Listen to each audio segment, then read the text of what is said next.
নমস্কার। আজ ২৫শে বৈশাখ। বাংলা সাহিত্যের অমর প্রাণপুরুষ বিশ্বকবি রবীন্দ্রনাথ ঠাকুরের জন্মবার্ষিকী। রবীন্দ্রনাথ ঠাকুরের রচিত সাহিত্য সমগ্র বিশ্বের এক অমূল্য সম্পদ। তাই তিনি আমাদের সবার কাছে বিশ্বকবি হিসাবে পরিচিত।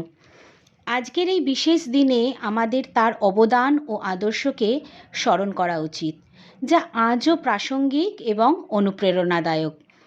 কবিগুরুকে শ্রদ্ধাঞ্জলি জানিয়ে তকসবির একটি ছোট্ট উপস্থাপনা।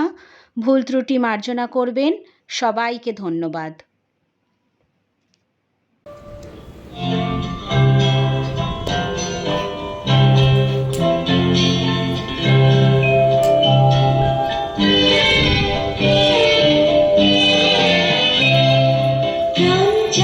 চক্ষু